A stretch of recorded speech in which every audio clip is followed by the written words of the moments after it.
Jai Hind Defense Aspirants, welcome back to my channel SSP Success.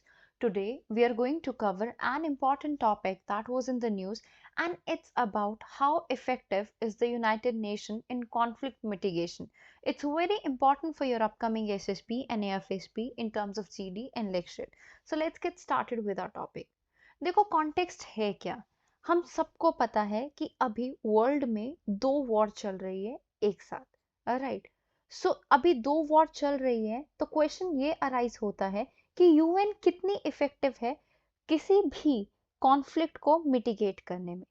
देखो सबसे पहले first world war जो है कब खत्म हुई थी, 1914 से लेकर 1919 तक, राइट।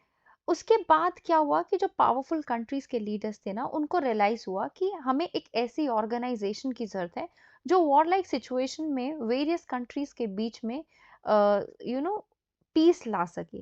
वॉर को प्रिवेंट करने के लिए लीग ऑफ नेशन जो है एग्जिस्टेंस में आया, राइट। अब लीग ऑफ नेशन जो है वो एग्जिस्टेंस में आया, जो कि एक क्या थी, एक बॉडी थी जिसकी स्टैब्लिशमेंट हुई। और ये बॉडी जो है सक्सेसफुल साबित उतनी हुई नहीं और वॉर को ना ही रोक पाई, बिकॉज ऑलमोस्ट 20 सालों के बाद वर्ल्ड वॉर टू हो गई, ठीक है, जो कि 1939 से लेके 1945 के बीच में, राइट। अब उसके बाद क्या हुआ, लेकिन जो लीडर्स थे उनको लगा हमें थोड़ा सा एक ऐसी एक ऐसी अच्छी ऑर्गेनाइजेशन की जरूरत है जो ये हमारे लीग ऑफ नेशन में जो लूप होल्स हैं उनको एलिमिनेट कर सके। तो इस बार वो एक अच्छी बॉडी बनाते हैं, और वो कौन सी बॉडी बनाई गई, यूनाइटेड नेशन।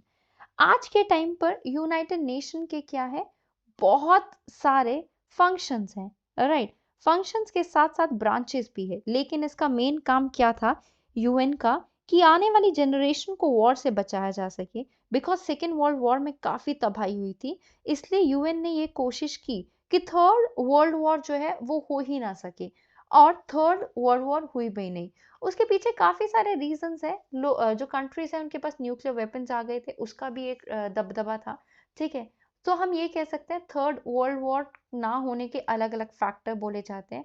बट क्वेश्चन ये उठता है कि इतने सारे छोटे छोटे वॉर जो पिछले 75 सालों में हुए हैं, यूएन उनको तो रोक नहीं सका। और अभी भी दो वॉर चल रही है, एक रशिया यूक्रेन में और दूसरी इसराइल हमास में, उनको यूएन नहीं रोक सका।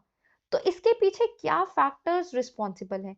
अगर हम फैक्टर्स की बात करें, आपको ये चीज का पता है कि रिसेंटली अगर हम देखें क्या हो रहा है, सबसे मेन रीजंस अगर हम इनका देना, जो आपकी यूनाइटेड नेशन है, यहाँ पे देखो यूनाइटेड नेशन में ना P5 कंट्रीज है।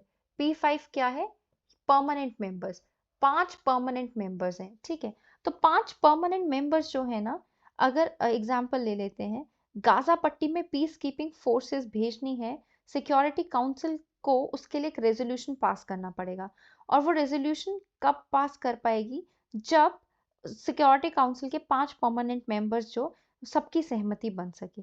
अगर इस रेजोल्यूशन में किसी की सहमति नहीं बनी तो ये रेजोल्यूशन जो है फुलफिल ही नहीं होता।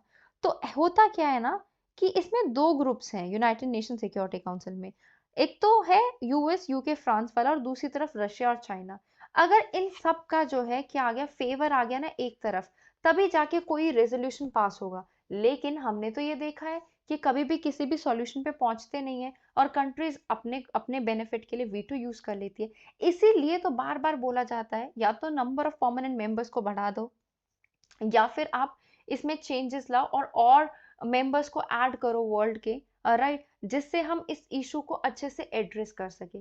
काफी सारे क्रिटिसिज्म है कि हमें जरूरत है इम्प्रूवमेंट की, कलेक्टिव कमिटमेंट की, सो दैट हम स्ट्रेंथन अप कर सके यूनाइटेड नेशन की एबिलिटी को फोस्टर करने के लिए, किस चीज को, पीस एंड सिक्योरिटी को फोस्टर करने के लिए।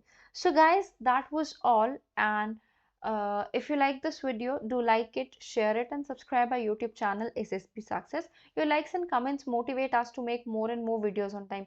Thank you, everyone.